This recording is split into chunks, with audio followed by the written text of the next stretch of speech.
Assalamualaikum warahmatullahi wabarakatuh. Waalaikumsalam warahmatullahi wabarakatuh. Bismillahirrahmanirrahim. Alhamdulillahi rabbil alamin. Wal aqibatu lil muttaqin.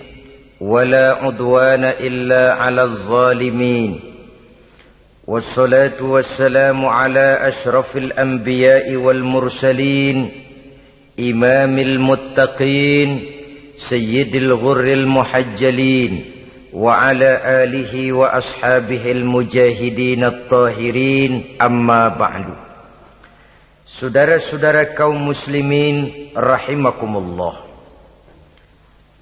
Nabi Musa alaihi salam adalah salah seorang nabi yang termasuk di dalam kelompok ulul azmi, 5 di antara yang terbesar.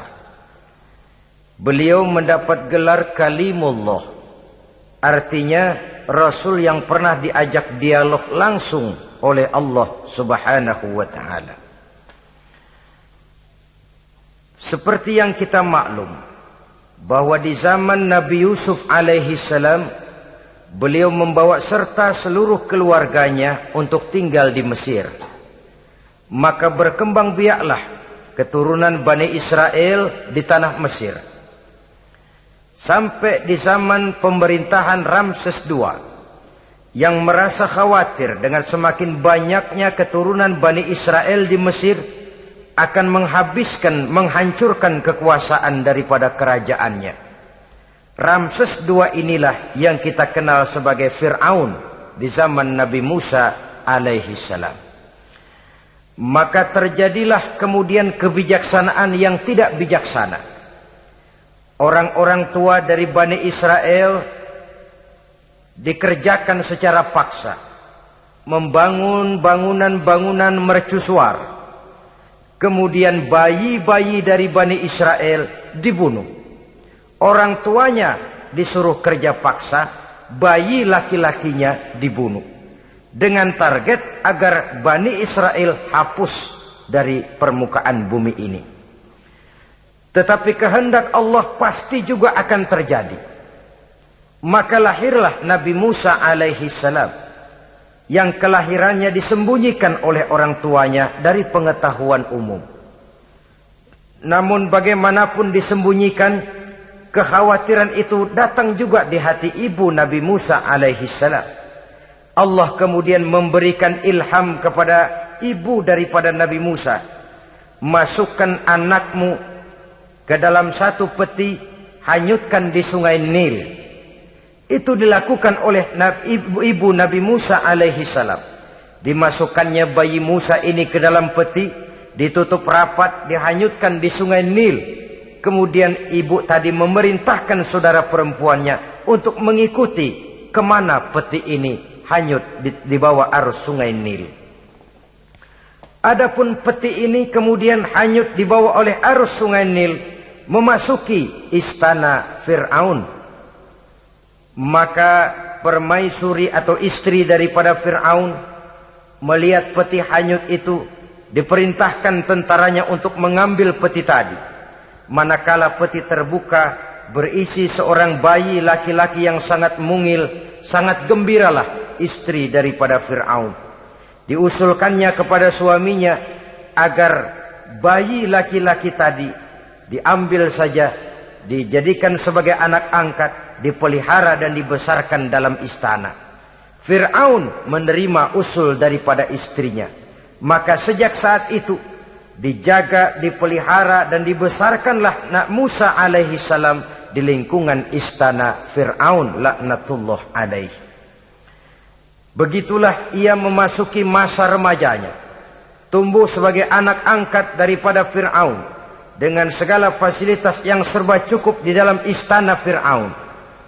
Sampai pada masanya di mana ia kemudian menyadari bahwa ia sebenarnya bukan dari keturunan orang-orang Mesir, tapi berasal dari keturunan Bani Israel.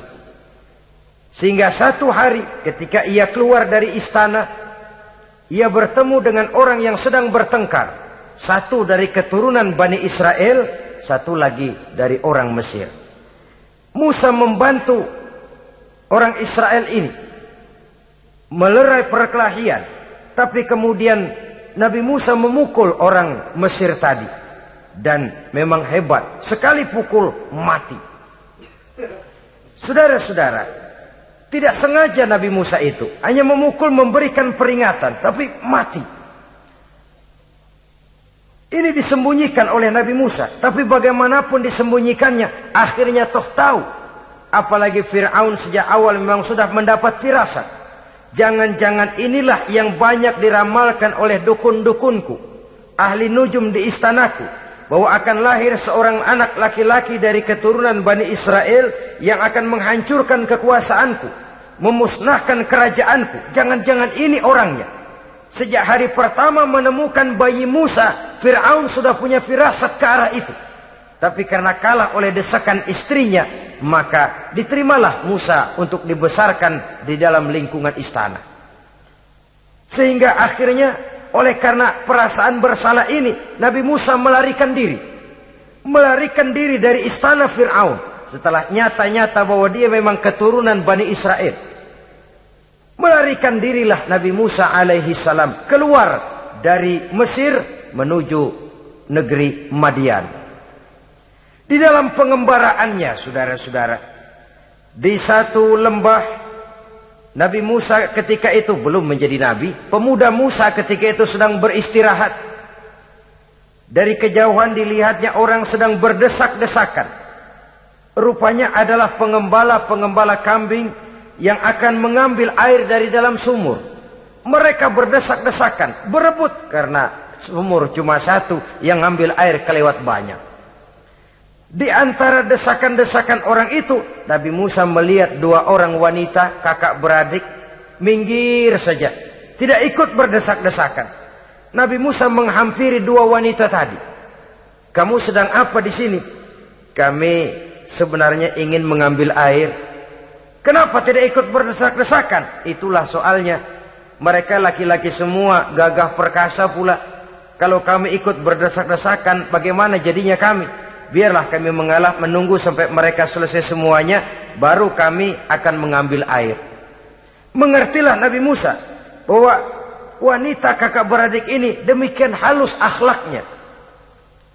Gak mau berdesak-desakan sama orang laki. Budi pekertinya sedemikian luhur. Tungguin aja dah, ntar juga beres. Kalau semua udah kan pada minggir, kita gak pakai berdesak-desakan. Saudara hadirin, menyadari kodrat kewanitaannya, sehingga berdesak-desakan itu saja sudah dianggap bisa mengurangi citranya sebagai wanita. Biar dia ngalah aja, tungguin ntar juga rapi. Bukan malah ikut ngerangsek. Enak nih berdesakan sama orang laki nih, lumayan nih.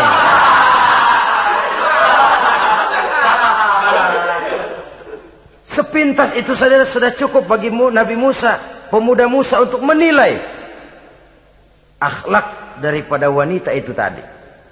Oh, kalau kamu nunggu begini aja lama, kata Nabi Musa. Sudah, sini saya tolongin. Diambil embernya, Nabi Musa ikut berdesakan. Karena Nabi Musa memang kuat badannya, gak lama sudah dapat air. Sodorakan ke sana. Si wanita segera tahu bahwa pemuda ini begitu baik budi pekertinya, mau menolong orang yang dalam kesusahan. Akhirnya, bagaimana kalau kamu ikut saja ke rumah saya? Bapak saya sudah tua, senang hatinya kalau kamu ikut ke rumah, kenalan sama bapak saya. Ayolah, ayolah, berangkatlah. Dalam perjalanan, si wanita ini berjalan duluan, Nabi Musa di belakang. Kemudian Nabi Musa bilang, sebentar, saya duluan, kamu belakangan. Kenapa rupanya? Angin nakal bertiup menghembus pakaian si wanita, sehingga memberikan gambaran yang agak jelas tentang warna, bentuk, postur badan si wanita itu tadi. Sekarang Musa yang menunjukkan budi pekerti yang luhur. Gak mentang-mentang ditiup angin, nah mumpung nih.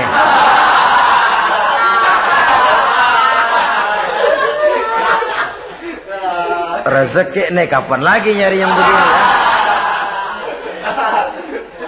Jadi dua-duanya sudah menunjukkan satu akhlak yang sangat luhur. Dan manakala sampai di rumah si wanita kakak beradik tadi, diceritakanlah halnya bahwa dia ditolong oleh seorang pemuda. Inilah orangnya. Sangat bersukacitalah hati orang tua kedua wanita itu tadi. Lalu usul si wanita tadi, Pak, kita kan di sini banyak punya kambing, nggak ada yang bantuin gembala. Bapak sudah tua. Kalau ini orang kita minta tinggal di sini saja, gimana Pak? Ya terserah kamulah. Akhirnya Nabi Musa tinggal di sana. Menurut satu riwayat 8 tahun ikut mengembalakan kambing. Dan orang tua tadi tidak lain adalah Nabi Syuaib alaihi salam, yang pada akhirnya kemudian Nabi Musa dikawinkan dengan wanita itu tadi. Setelah berumah tangga, Nabi Musa ingat kembali bahwa ia sesungguhnya keluar dari Mesir karena menghindarkan diri. Bahwa kaumnya Bani Israel hidup di Mesir itu tertindas di bawah rezim kekuasaan Fir'aun yang zalim. Dikerjakan secara paksa. Wanita dipermalukan. Bayi-bayi laki-laki dibunuh. Tergerak hatinya. Dia sudah enak. Punya mertua bijaksana. Punya istri cantik. Hidup tenang sebagai pengembala kambing. Tapi nurani kebangsaannya berontak. Saya tidak boleh bersenang-senang sementara bangsa saya ditindas. Saya tidak boleh menari di atas bangkai saudara saya. Saya tidak boleh tersenyum di atas penderitaan saudara-saudara saya. Saudara-saudara saya Bani Israel merintih di bawah penindasan Fir'aun. Saya harus membebaskan mereka. Diceritakanlah hal ini kepada mertuanya. Wah, kalau pakai bahasa mertua, saya mau kembali ke Mesir. Untuk apa Musa? Untuk menyelamatkan saudara-saudara saya Bani Israel yang masih dalam cengkraman kezaliman rezim Fir'aun. Saya harus membebaskan mereka. Ya kalau memang itu tekadmu nak, berangkatlah. Bapak mengiringimu dengan doa. Berangkatlah Nabi Musa bersama istrinya. Sampai ketika beliau sedang istirahat di satu lembah, dari kejauhan beliau melihat ada api menyala. Beliau berkata kepada istrinya, kau tunggu di sini. Tidak lama saya akan kembali. Saya akan menghampiri api itu. Berangkat Nabi Musa ke arah api menyala tadi. Makin didekati makin terang sinarnya. Sampai kemudian terdengar suara, ya Musa, inni ana rabbuka fakhla' na'laik. Innaka bil wadil muqaddasi tuwa wa ana akhtartuka fastami' lima yuha. Wahai Musa, akulah Tuhanmu. Bukalah terompahmu. Sesungguhnya engkau berada di satu lembah yang disucikan bernama lembah tua. Aku telah memilihmu Musa, dan sekarang dengarlah apa yang diwahyukan kepadamu. Pada saat itulah turun wahyu pertama, dan resmilah sudah Nabi Musa diangkat menjadi Rasul oleh Allah Subhanahu wa ta'ala. Di satu lembah di Bukit Tursina. Apa wahyu yang pertama turun? Bunyinya, innani anallah, la ilaha illa ana fa'budni. Sesungguhnya aku inilah adalah benar-benar Tuhanmu. Tidak ada Allah selain daripada aku. Maka hendaklah engkau hanya beribadah menyembah kepadaku. Ini umum, saudara. Semua Rasul yang diutus Allah, inilah ajaran prinsipnya. Anallah, la ilaha illa ana. Akulah Allah Tuhanmu. Tidak ada Tuhan lain selain Allah. Semua Rasul membawa ajaran ini. Oleh sebab itu, bukan hanya sekadar percaya kepada Tuhan saja yang penting. Sudahlah, pokoknya kan percaya kepada Tuhan. Iya, Tuhan yang mana?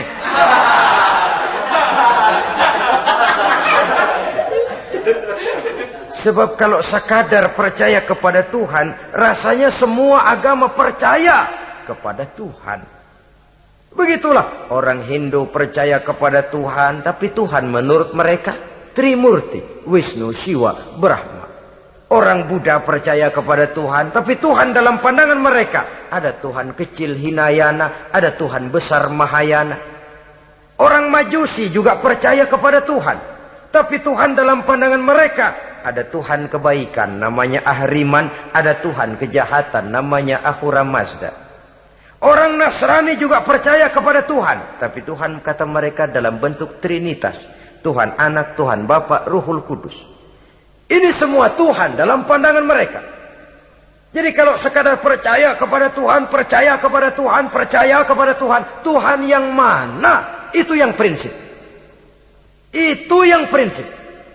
Sebab salah kita dalam mempercayai Tuhan, kita akan terjebak ke dalam penyakit. Kalau tidak kufur, syirik. Dan dua-dua itu bapak moyangnya dosa.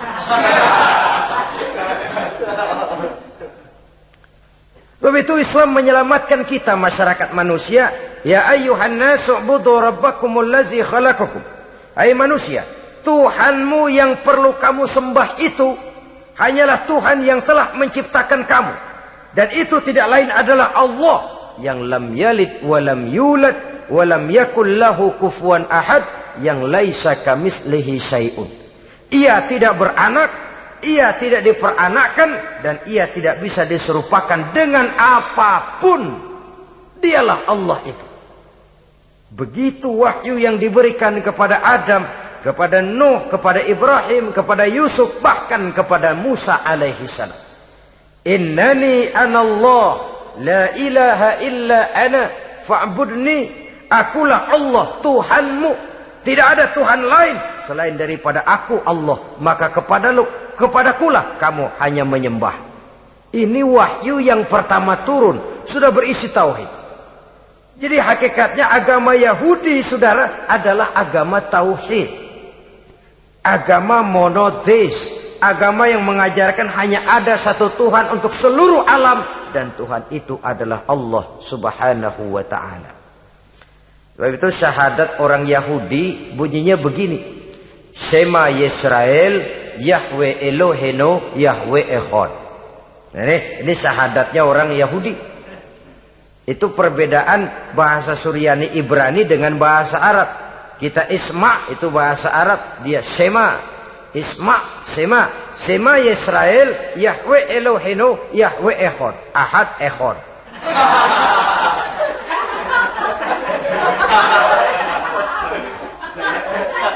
Maksudnya jelas. Shema Yisrael, Yahweh Elohenu, Yahweh Echad. Dengarlah hai Israel, Tuhan kita ialah Tuhan yang Esa.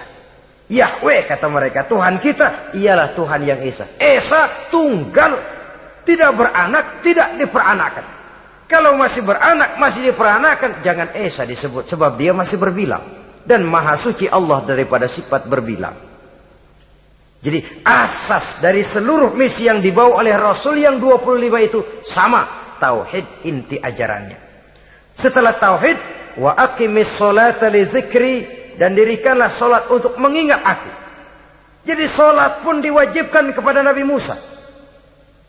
Cuma teknisnya yang berbeda. Bagaimana solat di zaman Nabi Musa, bagaimana solat di zaman Nabi Sulaiman, bagaimana solat di zaman Nabi Muhammad. Prinsipnya sama, solat. Teknisnya yang berbeda. Di zaman Nabi Sulaiman, konon solat itu tidak pakai ruku, tidak pakai sujud. Diri saja. Makanya Nabi Sulaiman itu menurut riwayat meninggalnya dalam posisi berdiri. Artinya apa? Dalam keadaan solat beliau itu. Bukan diri ngejedek kayak kita nungguin bus, bukan.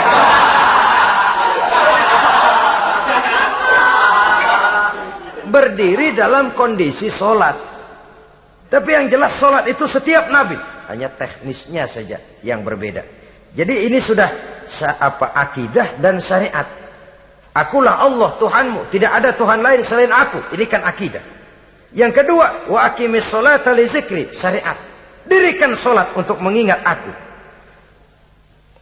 Inna sa'ata atiyatun, sesungguhnya kiamat itu pasti akan datang. Ini juga sudah urusan beriman, percaya kepada yang gaib.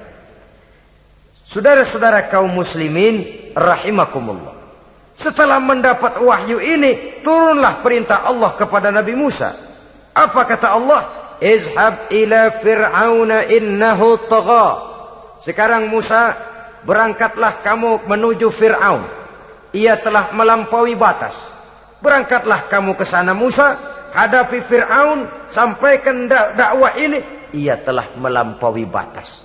Innahu tagha, ia telah berlebih-lebihan. Nah, saudara-saudara, jadi dua fungsi sudah.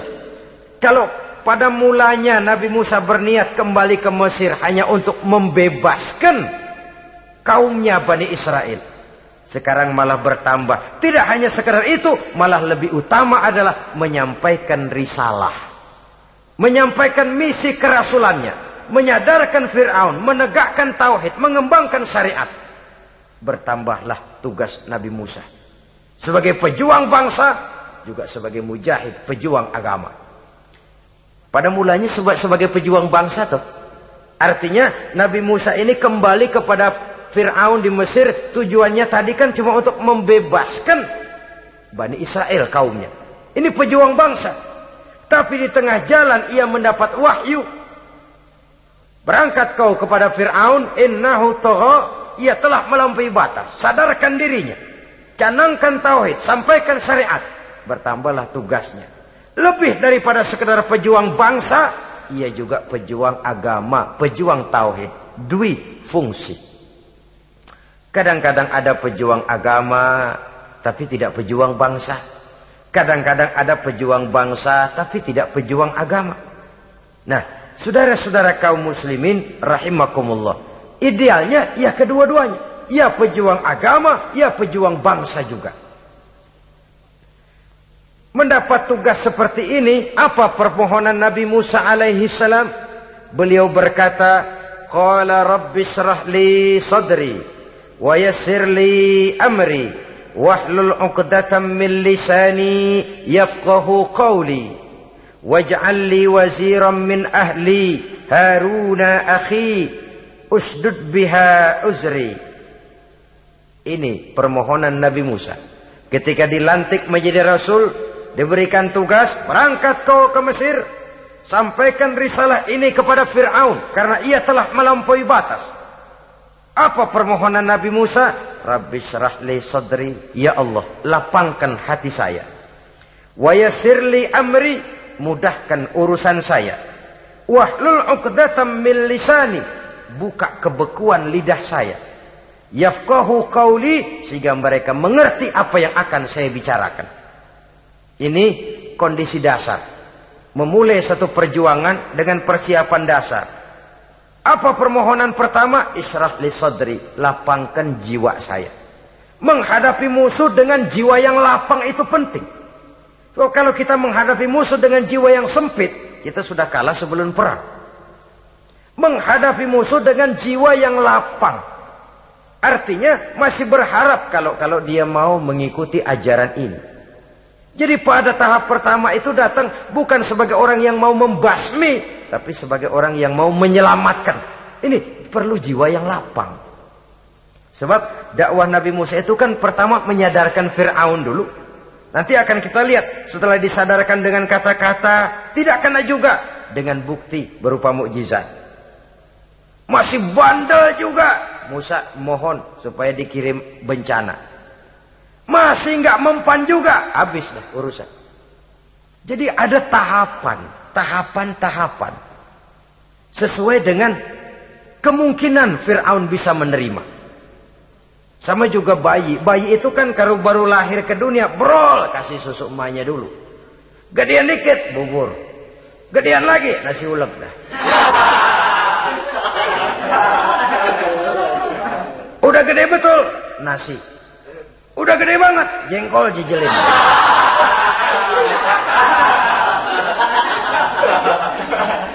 Jadi ada semacam tahapan.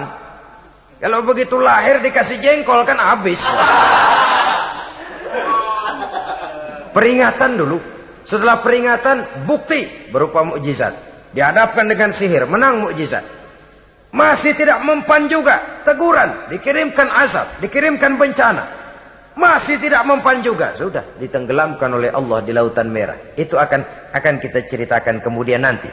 Jadi apa yang diminta oleh Nabi Musa, ya Allah, lapangkan hati saya menghadapi Fir'aun ini, Fir'aun CS, Fir'aun, Haman dan lain-lain.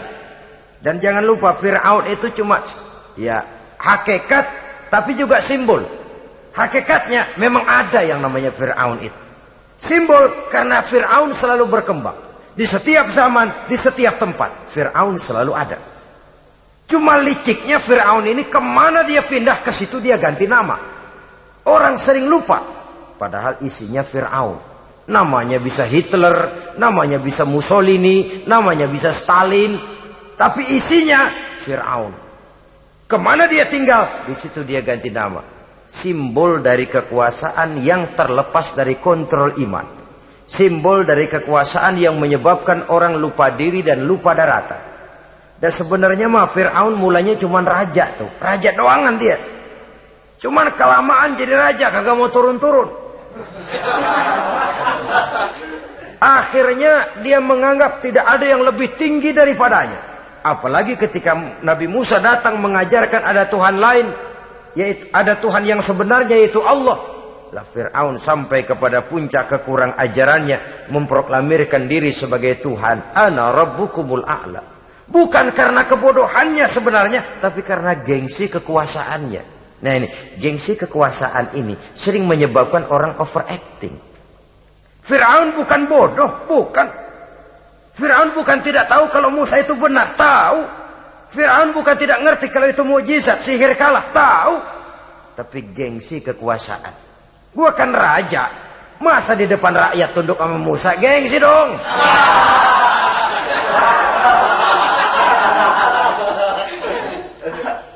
Cobalah lihat, gengsi kekuasaan sering membuat orang mau menginjak-injak kebenaran. Mau membohongi hati nuraninya sendiri. Mau membohongi kolbinya, hatinya. Padahal itu sudah, orang kalau sudah hatinya sendiri dibohongin, apalagi orang lain, sudah manusia paling kejam itu. Cuma karena gengsi kekuasaan saja. Gengsi kekuasaan kadang menganggap remeh kecil Nabi Musa. Kadang merasa besar di depan rakyatnya, tiba-tiba harus tunduk kepada dakwah Musa. Ntar dulu, ada apa sama Musa? Dia kanyut, gue yang ngangkat. Iya toh, peristiwa di Sungai Nil itu. Karena aku yang jelamatin, aku yang besarkan dia di istanaku. Gengsi kekuasaan sering menyebabkan orang overacting. Bukan karena kebodohannya, dia tahu itu benar. Tapi dia berat untuk mengikutinya. Kenapa? Gengsi kekuasaan. Inilah watak Fir'aun. Oleh sebab itu Nabi Musa minta, ya Allah, lapangkan hati saya menghadapi orang kayak Fir'aun ini. Wa yassirli amri, dan mudahkan urusan saya. Ini orang berjuang itu, saudara, setelah segala taktik dan strategi dibicarakan, segala persiapan fisik disiapkan, jangan lupa wa yassirli amri, ya Allah, mudahkan urusan saya. Sebab sepanjang yang bisa kita lakukan hanyalah berusaha dan berusaha. Kepastian, ketentuan, hak prerogatif daripada Allah Azza wa Jalla. Kalau Allah memberikan kemudahan, satu dunia orang mau menghadang, no problem. Kalau Allah sudah memberikan kemudahan, satu dunia orang mau mendatangkan kesulitan, gak ada gunanya. Wa yassirli amri, mudahkan kiranya urusan saya ini ya Allah. Karena sudah terbayang oleh Musa. Pertama, faktor psikologis. Bagaimanapun Fir'aun itu kan bapak angkat sendiri. Ya orang kalau nasihatin orang lain barangkali nggak terlalu jadi beban moral. Tapi kalau sudah menasehati orang yang pernah mengasuh dan membesarkan dia, itu kan beban moral. Sulit posisi ini. Apalagi kekuasaan mutlak berada di tangannya, tentaranya gagah perkasa. Wa yassirli amri, mudahkanlah urusan saya ya Allah. Lapangkan hati, mudahkan urusan. Saudara-saudara kaum muslimin rahimakumullah. Permohonan yang ketiga dari Nabi Musa, setelah minta dilapangkan hati dan dimudahkan urusan, wahlul 'uqdatam min lisani, bukalah kebekuan lidahku. Satu riwayat menjelaskan bahwa Nabi Musa memang agak gagap kalau bicara.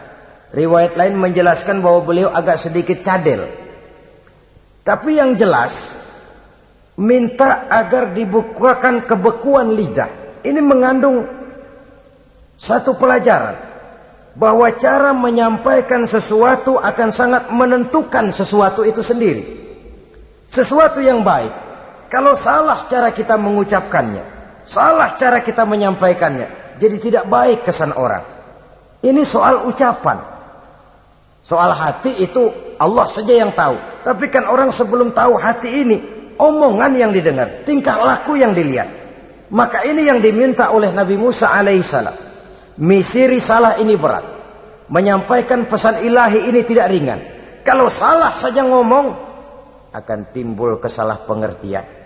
Oleh sebab itu, wahlul 'uqdatam min lisani, bukalah kebekuan lidah saya ini, supaya lancar bicara untuk menyampaikan yang hak, menghancurkan yang batil.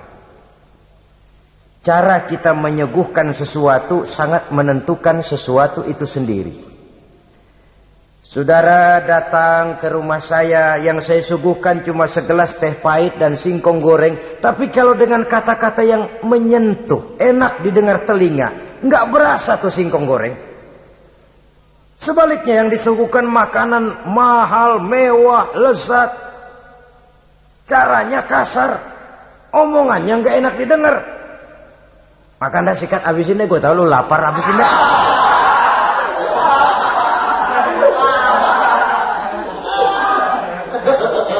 Rasanya biar lapar juga nahan juga kita.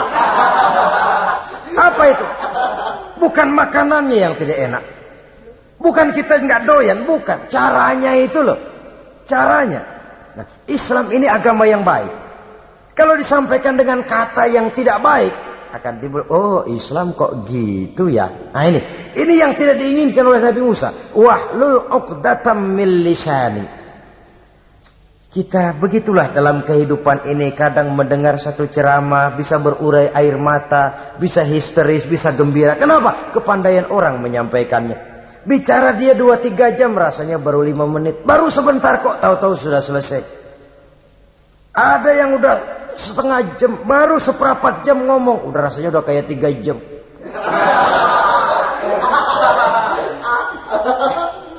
Kita udah berbisikkan, udah dah. Wahlul 'uqdatam min lisani. Targetnya apa? Yafqahu qauli, agar mereka memahami. Tentu lawannya agar mereka tidak salah mengerti, agar mereka tidak salah paham. Sebab kalau misi ini diterima dengan salah paham, dakwah tidak nyambung. Maka ini doa banyak dibaca, diamalkan oleh orang-orang mimbar yang sering pidato. Lapang hati melihat kerumunan orang banyak, tapi nggak dak-dikduk, nggak kena demam mimbar. Udara dingin tapi keringat, baju basah. Saudara hadirin yang saya hormati, lalu permohonan yang selanjutnya daripada Nabi Musa alaihi salam, waj'al li waziran min ahli, dan jadikanlah bagiku seorang pembantu dari keluargaku. Siapa? Haruna akhi, dia tidak lain adalah saudaraku Harun. Usdud biha uzri, akan saya limpahkan kepadanya segala beban-beban yang saya derita. Artinya orang berjuang perlu teman, nggak bisa sendirian. Nggak, bagaimanapun hebatnya kita tetap memerlukan bantuan daripada orang lain. Sendiri memang lebih baik daripada berteman orang jahat. Tapi berdua lebih baik daripada sendiri. Bertiga lebih baik daripada berdua. Makin banyak, makin baik. Untuk satu persoalan yang besar, memerlukan kebersamaan. Begitulah Nabi Musa memberikan contoh. Saya tidak bisa berjuang sendiri. Saya minta dibantu oleh saudara saya Harun. Jadikan dia pembantu saya. Tempat saya membagi suka dan duka dalam perjuangan ini. Tempat saya bercerita, tempat saya mengeluh, tempat saya melarikan persoalan. Sebab beban hati itu akan berkurang kalau kita ada tempat kita bercerita. Nah, saudara-saudara, berangkatlah Nabi Musa ke Mesir. Kemudian mulai menyampaikan dakwahnya kepada Fir'aun, laknatullah alaih. Fir'aun mendengar Musa datang kembali. Kemudian terjadilah forum dakwah itu. Apa kata Fir'aun? Musa, kamu kemana saja?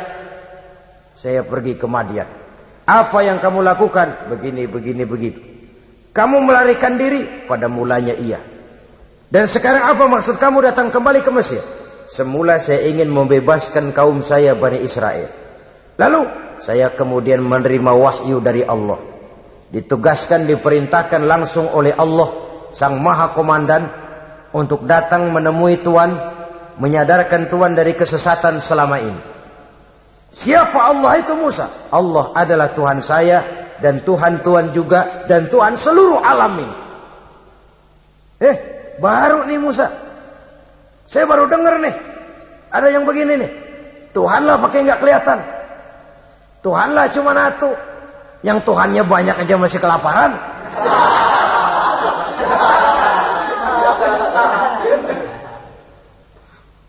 Di mana Tuhan? Tuhan saya bersemayam di aras, tempat yang sangat tinggi. Hei Haman, kata Fir'aun kepada Perdana Menterinya, bikin menara yang tinggi. Bikin rakyat kerja paksa lagi, bikin menara tinggi. Naik Fir'aun ke atasnya, ngelepas panah dari atasnya. Menurut satu riwayat, panah itu ditangkap oleh malaikat, ditublaskan ke ikan, lalu dikembalikan lagi kepada Fir'aun dalam kondisi di mana panah itu berdarah. Dia tangkap lagi oleh Fir'aun, turun ke bawah, pidato di depan rakyatnya. Lihatin, Tuhan Musa udah saya panah nih. Mati. Saudara hadirin yang saya hormati, dengan segala macam dalih Fir'aun mencoba mengingkari dakwah Nabi Musa alaihi salam. Baiklah Musa, andai kata kamu benar, apa buktinya? Tuhan mau apa? Kamu sanggup menandingi tukang sihir saya? Insya Allah. Ayo kumpul tukang sihir, kumpul. Kumpulkan tukang sihir, dilepaskan tali-tali kecil, berubah jadi ular mengejar Musa. Musa oleh Allah difirmankan, lemparkan tongkatmu Musa. Musa melemparkan tongkatnya. Tongkat Musa kemudian berubah menjadi ular besar yang menerkam ular-ular kecil tadi. Habis itu ular kecil ciptaan tukang sihir Fir'aun. Begitu hebat mukjizat yang diberikan Nabi Musa. Dan Fir'aun tahu itu mukjizat. Tapi dia ingkar juga.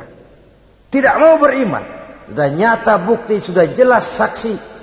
Dia tetap ingkar. Akhirnya Nabi Musa berdoa memohon kepada Allah, Rabbana innaka ataita fir'auna wa mala'ahu zinatan wa amwalan fil hayatid dunya. Wahai Allah, sungguh engkau telah memberikan kepada Fir'aun dan para pembesarnya zinatan, segala macam perhiasan, wa amwalan, dan segala macam harta benda, fil hayatid dunya, di dalam kehidupan dunia ini.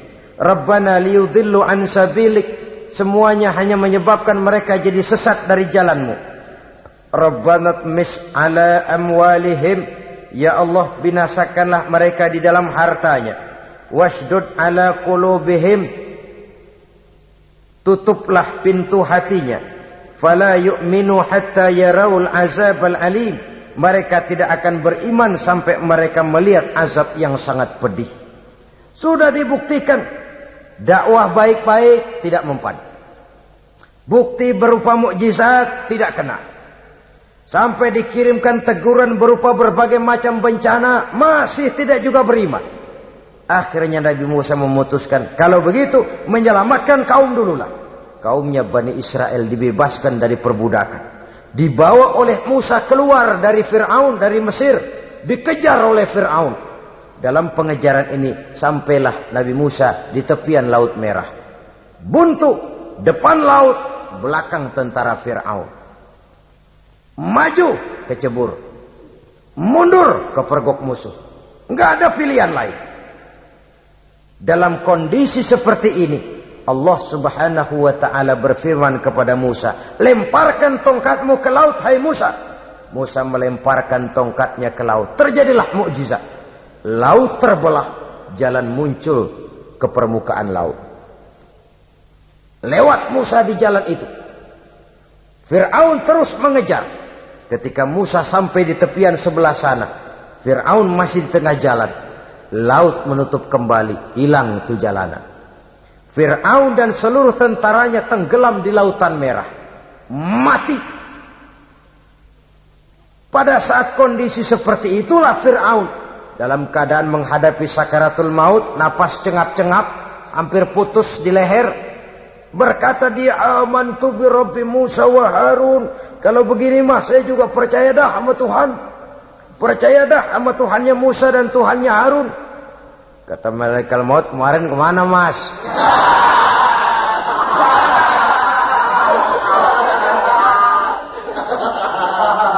Sudah gini hari baru mau percaya, terlambat. Terlambat. Akhirnya Fir'aun mati. Mati, tapi badannya utuh. Allah berjanji, wa kadzalika nunajjika bi badanika litakuna liman khalfaka ayah. Kami selamatkan badanmu Fir'aun agar menjadi pelajaran bagi orang-orang sesudah kamu nanti. Fir'aun mati, tapi badannya selamat terdampar di tepi pantai. Oleh rakyat Mesir, wah ini raja kita nih. Raja kita, ketemu. Hidup, mati.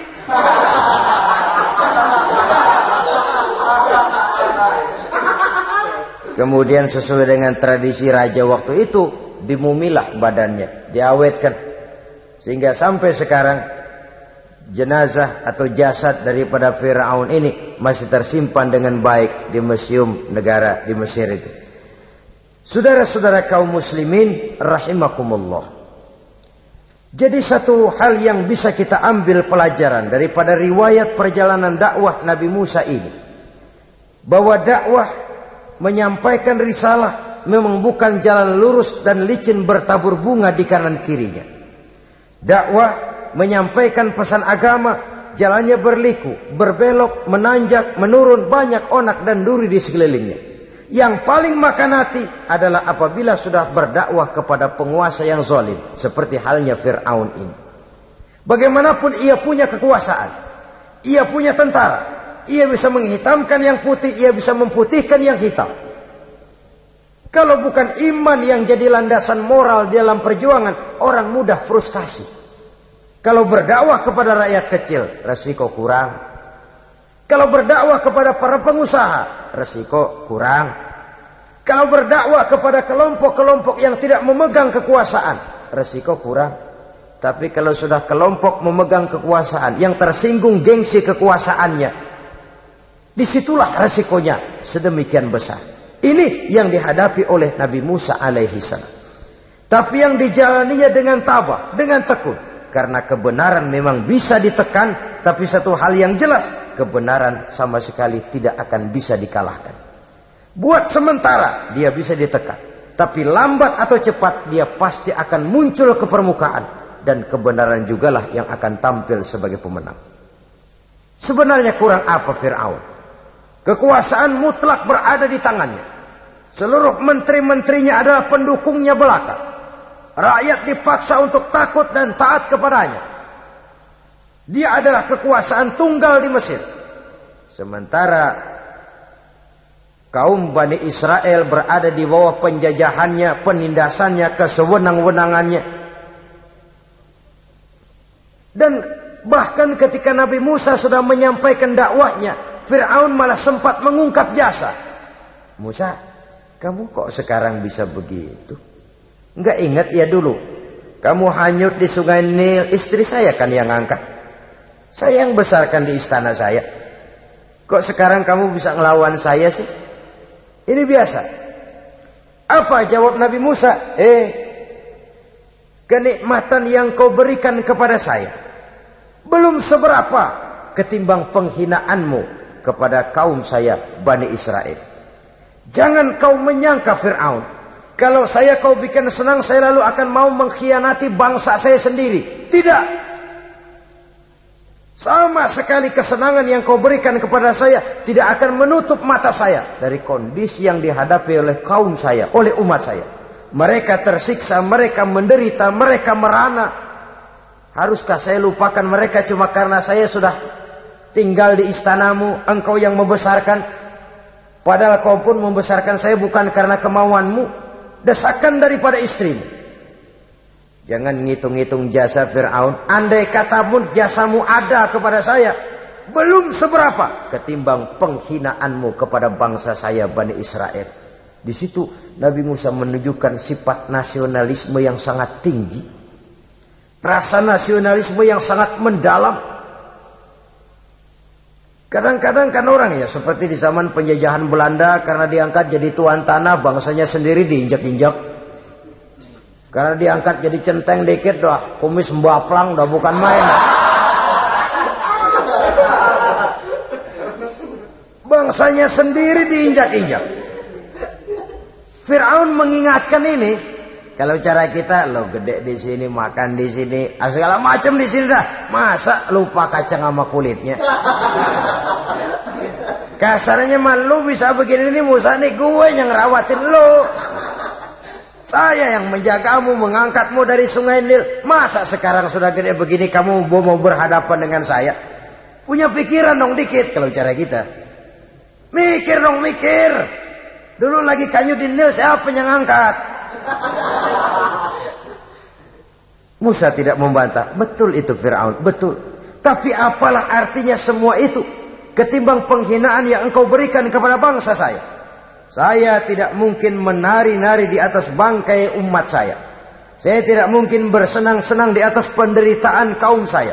Dan saya tidak mungkin senyum ceria di atas derita daripada kaum saya. Dengan tidak melupakan jasamu, saya tidak akan merubah pendirian saya. Saya ingin membebaskan penjajahan. Saya ingin membebaskan kaum saya Bani Israel dari belenggu penindasan. Kalau engkau sudah tidak mau mendengar dakwah yang saya sampaikan, tidak mau bertuhan Allah, tidak mau menyembah kepadanya, tetap dengan keangkuhan dan kesombonganmu sekarang ini, okelah, berjalanlah dengan keyakinanmu. Tapi saya harus membebaskan kaum saya Bani Israel. Saudara-saudara kaum muslimin rahimakumullah. Itulah jalan dakwah, jalan menyampaikan risalah agama, risalah Islam. Sekali lagi, bukan jalan lurus bertabur bunga. Tapi agama memberikan ajaran, balighu anni walau ayat. Sampaikan dari aku, walaupun cuma sekedar satu ayat saja. Tugas ini memang mulia, tapi berat. Tugas ini memang terhormat, tapi penuh resiko. Ya kalau menyampaikan asal sekedar menyampaikan, sudahlah, pokoknya nyampein, percaya syukur kagak udah dah. Bukan cuma sekadar itu, ada semacam tanggung jawab moral. Maka kondisi dasar yang dilakukan oleh Nabi Musa, permohonan yang tadi itu, ya Allah lapangkan hati saya. Jalan ini penuh onak dan duri, berliku, menanjak, menurun. Banyak halangan, tentangan, rintangan, dan fitnahan. Kemudian mudahkan urusan saya. Menentang kekuasaan Fir'aun bukan perkara ringan. Bukan urusan main-main. Menentang raja yang sedang berkuasa. Kekuasaannya mutlak, otoriter pula. Diktator murni Fir'aun itu. Mudahkan urusan saya menghadapi jalan ini ya Allah. Karena tidak mungkin menurut otak. Mana bisa kata kebiasaan, impossible kata rasio. Kalau Allah mau memudahkan, semua jalan akan terbuka dengan mudah.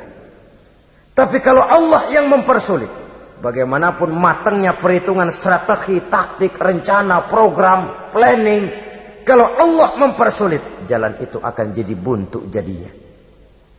Oleh sebab itu maka persiapan zahir harus diimbangi dengan persiapan batin. Untuk menegakkan sesuatu yang hak, menghancurkan sesuatu yang batil, sebagaimana yang dilakukan oleh Nabi Musa alaihi salam ini. Dan segala macam tantangan dihadapi oleh Nabi Musa. Kau menyampaikan risalah bahwa engkau Rasul? Ya. Kau punya bukti? Siap. Apa buktimu? Ini, tongkat dilempar jadi ular, tangannya dimasukkan ke saku baju, lalu dikeluarkan bersinar gemerlapan, lebih sinar dari lampu merkuri. Sampai Fir'aun silau dibuatnya bersu. Sudah Musa, sudah, masukkan tanganmu lagi, masukkan tanganmu lagi. Dia tahu, dia sadar itu bukan sihir, tapi lagi-lagi gengsi kekuasaan.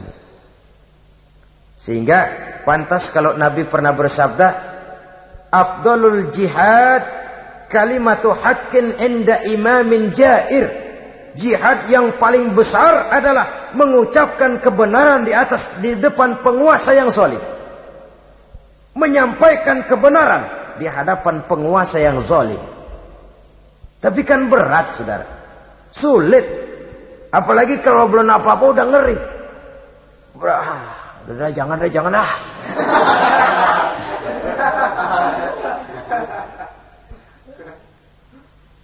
Itu sebabnya Ishrah li sadri, lapangkan hati saya. Saya tidak punya kepentingan apa-apa kecuali menyampaikan kebenaran. Kalau sudah ada kepentingan pribadi, itu yang sering jadi handicap. Itu yang sering jadi jurang pemisah antara kita dengan orang yang akan kita sampaikan kebenaran tadi. Saudara-saudara kaum muslimin rahimakumullah, maka terasa benar relevannya doa yang diajarkan oleh Rasul kepada kita. Allahumma arinal haqqa haqqa warzuqna ittiba'ah wa arinal batila batilan warzuqna ijtinabah. Ya Allah, tunjukkan kepada saya bahwa yang benar itu benar, berikan saya kekuatan untuk mengikutinya. Ya Allah, tunjukkan kepada saya bahwa yang salah itu salah, berikan saya kekuatan menghindarinya. Kenapa? Orang sering tahu bahwa itu benar, tapi tidak berdaya mengikutinya. Seperti Fir'aun, tahu bahwa Musa itu benar. Abu Jahal, Abu Lahab juga tahu bahwa Nabi Muhammad itu benar. Abrahat juga tahu bahwa Nabi Ibrahim itu benar. Namrus juga tahu Ibrahim itu benar. Tapi mereka tidak berdaya mengikuti kebenaran karena gengsi kekuasaannya. Kadang kita tahu bahwa itu salah. Salah itu. Tapi karena dilakukan oleh orang yang punya kekuasaan, kita lalu tidak berdaya menghindarinya. Malah terjebak ikut-ikutan salah. Lalu menghibur-hibur diri. Sudahlah, tak ada gading yang tak retak. Bukankah dengan demikian kita sudah melegimitir kesalahan? Tahu bahwa itu benar dan mampu mengikutinya, itu nikmat. Tapi tahu itu benar namun tidak berdaya mengikutinya, itu mendatangkan siksaan batin. Tahu itu salah dan mampu menegur, itu nikmat. Tahu bahwa itu salah tapi larut ikut salah, nimbrung dalam kesalahan, itu mendatangkan tekanan batin. Jadi tahu kebenaran itu penting. Tapi terketuk hati mengikuti kebenaran itu jauh lebih penting. Semua kita tahu Islam itu benar. Tapi semua yang tahu Islam itu benar, maukah mengikuti ajaran Islam? Tidak. Tidak. Semua orang tahu kalau judi itu batil. Hatta penjudi yang paling kakap pun mesti tahu kalau itu batil, itu tidak baik. Tapi dia tidak berdaya untuk menghindarkannya. Terjebak ke dalam penyakit itu tadi. Oleh sebab itu, saudara-saudara kaum muslimin yang saya cintai, tidak ada satu ucapan yang lebih baik. Dalam istilah Quran itu Allah menjelaskan, "Wa man ahsanu qawlan mimman da'a ila Allah wa 'amila salihan wa qala innani minal muslimin." Ucapan siapakah yang lebih baik dalam hidup ini selain daripada mimman da'a ila Allah, selain daripada ucapan orang-orang yang menyeru ke jalan Allah, orang-orang yang menyadarkan kepada agama, ini jalan Allah, mari ikuti, itu jalan setan, mari tinggalkan. Wa amila salihan, tidak cukup sekedar berdakwah mengajak orang ke jalan Allah, dia juga beramal soleh. Dia bangun rumah sakit, dia bangun madrasah, dia bangun masjid, dia makmurkan majlis taklim, dia santuni yatim piatu. Wa qala innani minal muslimin, seraya berkata, saya termasuk orang yang berserah diri kepada Allah. Da'a ila Allah wa amila salihan wa qala innani minal muslimin.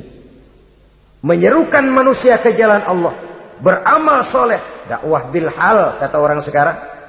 Kemudian mereka pada akhirnya berkata, kami adalah sekelompok orang-orang yang sudah berserah diri kepada Allah. Segalanya diserahkan kepada Allah. Lahirlah kedamaian rohani, ketegaran pribadi, ketentraman batin di dalam dia melaksanakan tugasnya. Kalau tidak, maka nanti ya tuh orang kan gua ajak baik-baik nyuruh sembahyang, ngapa gua dimusuhin? Dipikirin, kurus dah. ampek gaya dah. Makan hati. Soal orang mau beriman atau tidak itu bukan urusan kita. Tugas kita hanya sekedar penyampai. Tugas Rasul hanya sekedar penyampai.